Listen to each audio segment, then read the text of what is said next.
അദ്ധ്യായം 256. അശ്വിൻ വേലക്കാരിയുടെ കൂടെ പുറത്തേക്ക് പോകുന്ന സമയത്തിന് അശ്വിന്റെ മുന്നിൽ വന്നു നിന്ന ആള് അത് ലാവണ്യയുടെ ആളായിരുന്നു.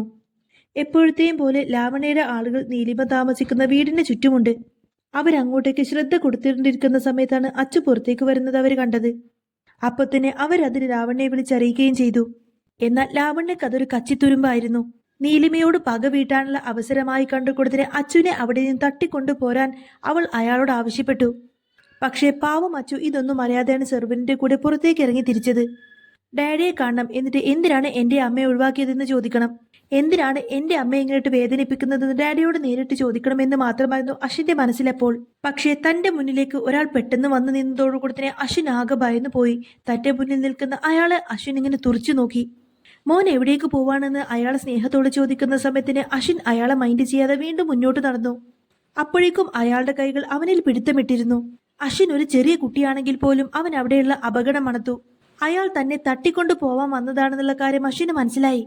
ഒറ്റക്കൊരിക്കലും പുറത്തേക്ക് ഇറങ്ങരുതെന്ന് അവനോട് അമ്മ എപ്പോഴും പറയാറുണ്ട്.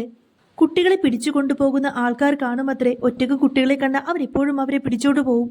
പിന്നെ ഒരിക്കലും മോൻക്ക് അമ്മയെ കാണാൻ പറ്റില്ല എന്ന നീലിമയുടെ വാക്കുകൾ അശ്വിൻ അപ്പോൾ ഓർമ്മ വന്നു. അയാളും അതുപോലൊരു കുട്ടികളെ പിടുത്തക്കാരനാണെന്ന് അശ്വിൻ അപ്പൊ തോന്നി. അച്ചു പെട്ടെന്ന് തന്നെ അയാളുടെ കയ്യിലങ്ങ് കടിച്ചു. അവന്റെ വേദനയോടുള്ള പ്രതികരണത്തിൽ അയാൾ പെട്ടെന്ന് കൈവിട്ടു. അപ്പൊ തന്നെ അച്ചു അവിടെ നിന്നും ഓടിയിരുന്നു. മുന്നിൽ നേരത്തെ ഉണ്ടായിരുന്ന സെർവന്റിനെ അപ്പോൾ അച്ചുവിനെ കാണാനില്ല. അതോടെ അവൻ പല വഴിയിലൂടെയും ഓടി അവസാനം മേണ്ടോറിലെത്തി. ടാക്സികൾക്കായിട്ട് കൈ നിർത്തി. പക്ഷേ അവനൊരു ചെറിയ കുട്ടിയായതുകൊണ്ട് തന്നെ കളിയായിട്ടായിരിക്കും കൈ നീട്ടുന്നതെന്ന് ചിന്തിച്ചുകൊണ്ട് തന്നെ ആരും ടാക്സി അവിടെ നിർത്തിയില്ല. തന്നെ പിന്തുടർന്നിരുന്ന ആളടുത്തേക്ക് വരുന്ന സമയത്തിനെ പേടിച്ചുകൊണ്ട് അശ്വിൻ വീണ്ടും അവിടെ നിന്നും ഓടി. ഇടയ്ക്കൊരു വണ്ടി അവൻ കൈ കാണിക്കാതെ തന്നെ മുന്നിൽ കൊണ്ടുവന്ന് നിർത്തി.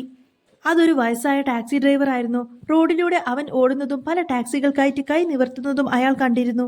അപ്പോൾ തോന്നിയ ഒരു കൗതുകത്തിന്റെ പുറത്താണ് അയാൾ അച്ചുവിനെ പിന്തുടർന്നത്. പക്ഷേ താൻ കൈ കാണിക്കാതെ തന്നെ തന്റെ അരികിൽ ഒരു വണ്ടി കൊണ്ടുവന്ന് നിർത്തിയപ്പോൾ തന്നെ അച്ചുവിനത് വല്ലാത്ത സംശയമായി. ഇയാളും ഇനി തന്നെ തട്ടിക്കൊണ്ടു പോവാൻ വന്നതാണെന്ന് അച്ചു സംശയിച്ചു. അതുകൊണ്ട് തന്നെ അവിടെ നിന്നും ഓടാൻ തുടങ്ങി. പക്ഷേ അപ്പോഴേക്കും അവനെ പിന്തുടർന്നുകൊണ്ട് തന്നെ ലാവണ്യയുടെ ആളും അവിടെ എത്തിയിരുന്നു. എന്റെ പൊന്നു മോനെ, നീ എന്തായി ചെയ്യുന്നത്? അങ്കിളിനെ ഇട്ട് ഓടിക്കാതെ. നീ പേടിക്കണ്ട, ഞാൻ നിന്നെ ഒന്നും ചെയ്യില്ല. ലാവണ്യയുടെ ആൾക്ക് ദേഷ്യം തോന്നിയെങ്കിലും അയാൾ ചിരിച്ചുകൊണ്ട് തന്നെ പറഞ്ഞു. അപ്പോഴേക്കും കാറിലുള്ള ആൾ പുറത്തേക്ക് ഇറങ്ങിയിരുന്നു. ഡ്രൈവർ വന്ന് ചോദിക്കുന്നത് ഇത് നിങ്ങൾക്കറിയാവുന്ന കുട്ടിയാണോ എന്ന് ചോദിക്കുന്നത് കേട്ടിട്ട് ലാവണ്യയുടെ ആളങ്ങ് ഞെട്ടി ഭയന്ന് വിറച്ചു. അതിനുശേഷം വിളറിയ മുഖം കൊണ്ട് തന്നെ തലയാട്ടി. എന്നിട്ട് പറഞ്ഞത് അതെ, ഞാൻ ഇവന്റെ അച്ഛന്റെ സ്റ്റാഫാണ്. അദ്ദേഹം എന്നോട് ഇവനെ കൂട്ടിക്കൊണ്ടുവരാൻ പറഞ്ഞു വിട്ടതാ. അയാളുടെ വാക്ക് കേട്ട് അച്ചു അമ്പരന്ന് അയാളെ തന്നെ ഇങ്ങനെ നോക്കി. എന്നിട്ട് ഇയാളെ ഞാൻ ഇതുവരെ ഡാഡിയുടെ കൂടെ കണ്ടിട്ടില്ലല്ലോ.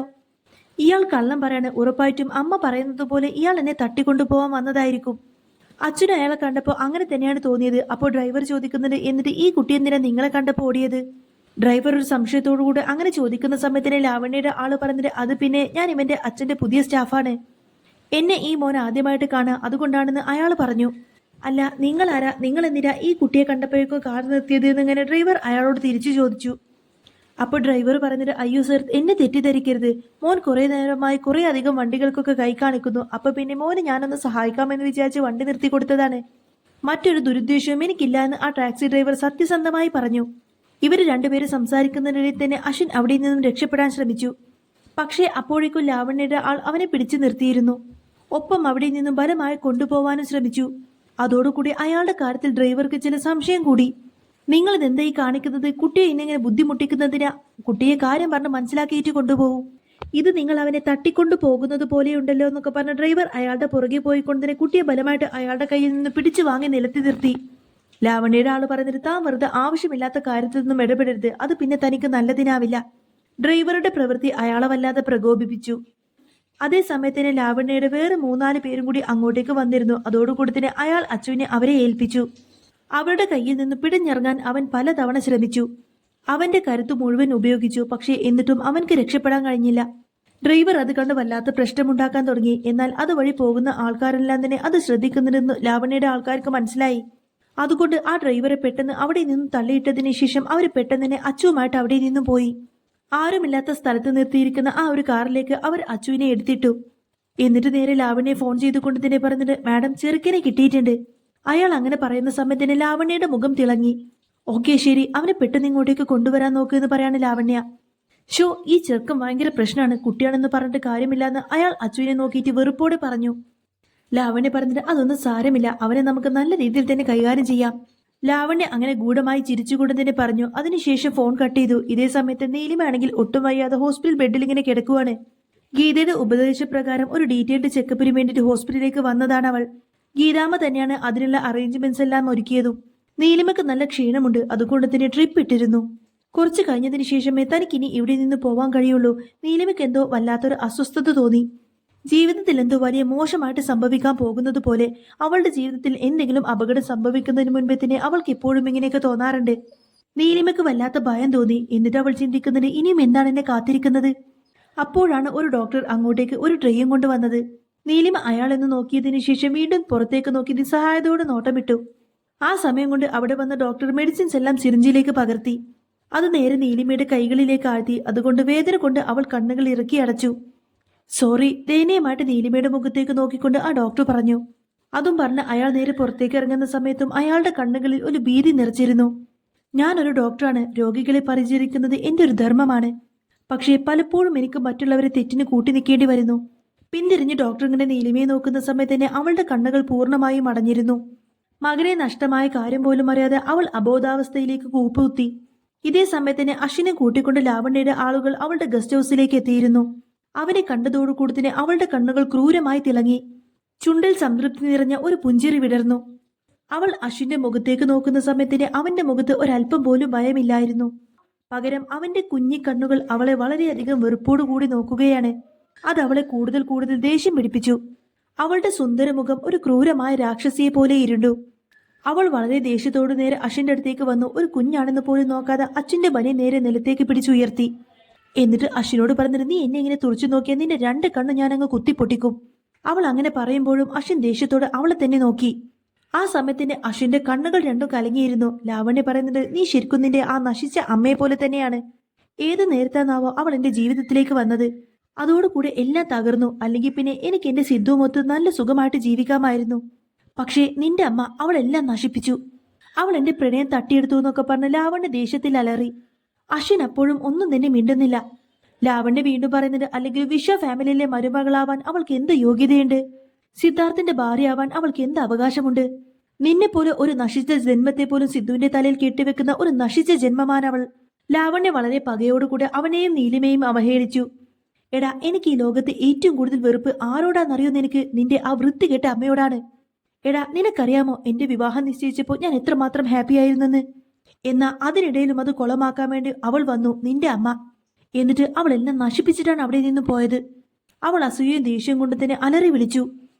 അശ്വിൻ പറഞ്ഞത് നിങ്ങളെ ഒരിക്കലും എന്റെ ഡാഡി സ്നേഹിക്കില്ല. എന്റെ അമ്മയെ പോലെ ഒരാളെയാണ് എന്റെ ഡാഡിക്ക് ഇഷ്ടം.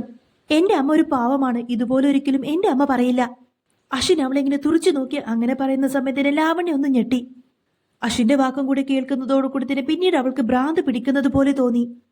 തൊട്ടടുത്ത നിമിഷം തന്നെ ലാവണ്യ അശ്വിന്റെ കവിളിലേക്ക് ആഞ്ഞടിച്ചു. അവനൊരു കൊച്ചു കുട്ടിയാണെന്ന ബോധം പോലും ലാവണ്യക്കില്ലായിരുന്നു. അച്ചു വേദനയോടുകൂടി തന്നെ മുഖം പൊത്തി. ചുണ്ടുകൾ വിതുമ്പിയെങ്കിൽ പോലും അവൻ കരഞ്ഞില്ല.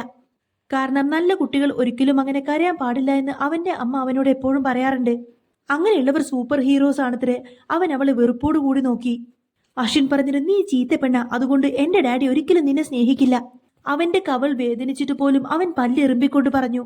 ദേഷ്യം കൊണ്ട് ലാവണ്യ മിണ്ടരുത് നീ എന്നൊക്കെ പറഞ്ഞ് ചുണ്ടിൽ വിരൽ വെച്ചു. അവളുടെ കണ്ണിൽ പക ആളിപ്പടർന്നു. അവൾക്ക് അവളുടെ വികാരങ്ങൾക്ക് മേലുള്ള നിയന്ത്രണം നഷ്ടമാവുന്നുണ്ടായിരുന്നു. അശ്വിനെ വെച്ച് എങ്ങനെയെങ്കിലും നീലിമയെ ഭീഷണിപ്പെടുത്തണം, അതായിരുന്നു ലാവണ്യയുടെ ലക്ഷ്യം. പക്ഷേ തന്റെ മുന്നിൽ നിൽക്കുന്ന അശ്വിൻ അത്ര വലിയ പാവമൊന്നുമല്ല. അവൻ ഷാഠ്യം നിറഞ്ഞവനാണ്. അവന്റെ കണ്ണിൽ ഒരല്പം പോലും ഭയമില്ല. വലുതായാൽ ഇതിനെല്ലാം അവൻ പ്രതികാരം ചെയ്യുമെന്ന കാര്യം അവന്റെ മുഖത്ത് വ്യക്തമാണ്. ലാവണ്യക്ക് ആ സമയത്ത് അശ്വിന്റെ കഴുത്ത് നേരിച്ച് കൊല്ലാൻ തോന്നുന്നുണ്ടായിരുന്നു. പക്ഷേ അവൻ സിദ്ധാർത്ഥിന്റെ വളർത്തുമകനാണ്. അശ്വിൻ എന്തെങ്കിലും സംഭവിച്ചാൽ പിന്നെ സിദ്ധാർത്ഥ് ഒരിക്കലും വെറുതെ ഇരിക്കില്ല. അതിന്റെ അനന്തരഫലങ്ങൾ പിന്നെ വളരെ രൂക്ഷമായിരിക്കും. പക്ഷേ ഇപ്പോഴത്തെ സാഹചര്യത്തിൽ അച്ഛനെ എന്തായാലും വിട്ടുകളയാനും പറ്റില്ല. ഇവനിലൂടെ എന്നേക്കുമായിട്ട് നീലിമയെ സിദ്ധാർത്ഥിന്റെ ജീവിതത്തിൽ നിന്നും എന്നേക്കുമായി ഒഴിവാക്കണം. അങ്ങനെ ലാവണ്യ അവളുടെ മനസ്സിൽ ഓരോ കാര്യങ്ങൾ അങ്ങനെ കണക്ക് കൂട്ടി.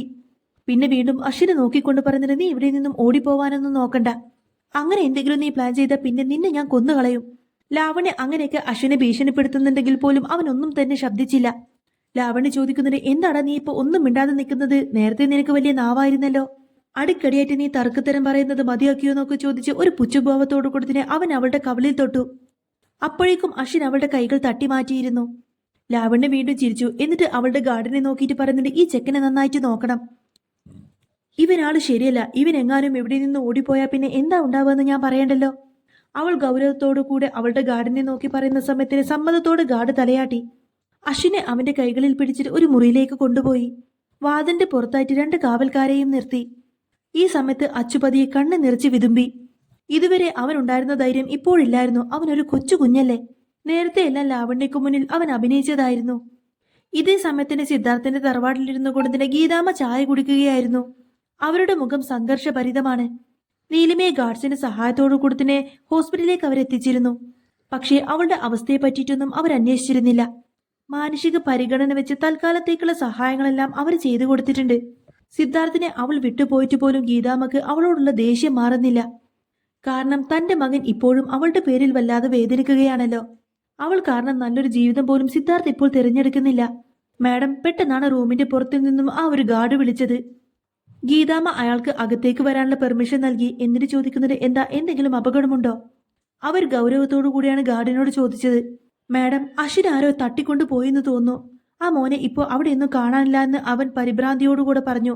അപ്പോഴേക്കും ഗീതാമ്മ ഒന്ന് ഞെട്ടി. വാട്ട്?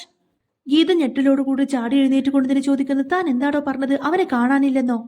അവൻ എവിടെ പോയിന്ന് ഗീതാമ്മ ദേഷ്യത്തിൽ ചോദിച്ചു. അറിയില്ല മാഡം എന്ന് പറഞ്ഞ് അയാളുടെ തല കുനിഞ്ഞു. അപ്പോൾ ഗീതാമ്മക്ക് അങ്ങ് ദേഷ്യം വരെയാണ്. ഗീതാമ്മ ചോദിക്കുന്നത്, അറിയില്ലേ? പിന്നെ ഞാൻ എന്തിനാ നിങ്ങൾക്ക് ഇവിടെ സാലറിയും തന്നിട്ട് നിങ്ങൾ ഇവിടെ നിർത്തുന്നത്? പറഞ്ഞ പണി ചെയ്യാൻ പറ്റില്ലെങ്കിൽ പിന്നെ ജോലി രാജിവെച്ച് പോടോ. ഗീതാമ്മയുടെ ദേഷ്യം കേൾക്കുന്ന സമയത്തിന് ഗാർഡിന്റെ മുഖമങ്ങ് മാറി. ദേഷ്യം വന്നു കഴിഞ്ഞാൽ പിന്നെ ഗീതാമ്മ എന്തു ചെയ്യാൻ മടിക്കില്ല എന്ന കാര്യം അവർക്കറിയാമായിരുന്നു. സോറി മാഡം എന്നിങ്ങനെ അയാൾ കുറ്റബോധത്തോടുകൂടെ പറഞ്ഞു. ഓ, തന്റെ ഒരു സോറി. എടാ, വേഗം പോയിട്ട് ആ ചെറുക്കൻ എവിടെയാന്ന് കണ്ടുപിടിക്കാൻ നോക്ക്. അവൾ അങ്ങനെ അസ്വസ്ഥയോടുകൂടെ പറയുന്ന സമയത്തിന് ഗാർഡ് തല കുനിച്ച് അവിടെ നിന്നും പോയി. ഗീതാമ്മ ആകെ ടെൻഷനോട് കൂടെ തന്നെ റൂമിൽ ഇങ്ങനെ അങ്ങോട്ടും ഇങ്ങോട്ടും നടന്നു. എന്നിട്ട് ചിന്തിക്കുന്നുണ്ട്, എന്തായിരിക്കും പെട്ടെന്ന് സംഭവിച്ചത്? ആരായിരിക്കും കുഞ്ഞിനെ തട്ടിക്കൊണ്ടുപോയത്? അതിനെക്കുറിച്ച് അവർക്കൊന്നും തന്നെ അറിഞ്ഞില്ല. ഇതിനെക്കുറിച്ച് സിദ്ധാർത്ഥ് എങ്ങാനും പറഞ്ഞാൽ പിന്നെ അതോടുകൂടെ തീർന്നു. ഇതറിഞ്ഞാൽ പിന്നെ സിദ്ധാർത്ഥ് ഒരിക്കലും വെറുതെ ഇരിക്കില്ല. അശ്വിൻ എവിടെ പോയതാണെന്നൊക്കെ ചിന്തിച്ച് ആകെ ടെൻഷനോടെ ഇങ്ങനെ നോക്കി നിൽക്കുന്ന ഗീതാമ്മയെ കാണിച്ചുകൊണ്ടാണ് എപ്പിസോഡ് പൂർണ്ണമാവുന്നത്. അപ്പോൾ നിങ്ങൾക്ക് ഈ ഒരു ചാനൽ ഇഷ്ടമാണെന്നുണ്ടെങ്കിൽ എന്നും ഇതേപോലെ തന്നെ ഡെയിലി എപ്പിസോഡൊക്കെ കേൾക്കാൻ താല്പര്യമുണ്ടെങ്കിൽ തീർച്ചയായിട്ടും നിങ്ങൾ എൻ്റെ ചാനൽ സബ്സ്ക്രൈബ് ചെയ്ത് സപ്പോർട്ട് ചെയ്യാൻ മറക്കല്ലേ. നിങ്ങൾക്ക് ഈ വീഡിയോ ഇഷ്ടമായിട്ടുണ്ടെങ്കിൽ വീഡിയോക്ക് ഒരു ലൈക്ക് തരണേ കേട്ടോ. അതുപോലെ തന്നെ ചാനൽ സബ്സ്ക്രൈബ് ചെയ്യണേ. സബ്സ്ക്രൈബ് ചെയ്യാത്ത കുറേ കൂട്ടുകാർ കാണുന്നുണ്ട്. പിന്നെ വീഡിയോനെ കുറിച്ചുള്ള നിങ്ങളുടെ അഭിപ്രായം എന്താണെങ്കിലും അത് കമൻസിലൂടെ ഒന്ന് അറിയിക്കണം കേട്ടോ. എങ്കിലല്ലേ നെക്സ്റ്റ് വീഡിയോ ഇടുമ്പോൾ നമുക്കൊരു മോട്ടിവേഷനൊക്കെ കിട്ടുള്ളൂ. കുറേ പേര് നമ്മുടെ വീഡിയോന്റെ ടൈം മാറ്റാൻ പറഞ്ഞിട്ടുണ്ടായിരുന്നു. അതുകൊണ്ട് ഇനി മുതൽ ഞാൻ കുറച്ച് നേരത്തെ തന്നെ വീഡിയോസ് അപ്ലോഡ് ചെയ്യാം കേട്ടോ. പിന്നെ ഡെയിലി 2 എപ്പിസോഡ് ഇടാമോ എന്ന് കുറേ പേര് ചോദിച്ചിട്ടുണ്ടായിരുന്നു. പക്ഷേ 2 എപ്പിസോഡൊക്കെ ഇട്ട് കഴിഞ്ഞാൽ വീഡിയോ ഒരുപാട് ലെങ്തായി പോകും. അതുകൊണ്ടാണ് ഞാൻ എന്നും ഓരോ എപ്പിസോഡ് വീതം ഇടുന്നത്. പിന്നെ മറ്റെന്തെങ്കിലുമൊക്കെ കമൻസ് ഉണ്ടെങ്കിൽ അറിയിക്കണേ. അതിനനുസരിച്ചിട്ട് നമുക്ക് വീഡിയോയിലൊക്കെ മാറ്റം വരുത്താം.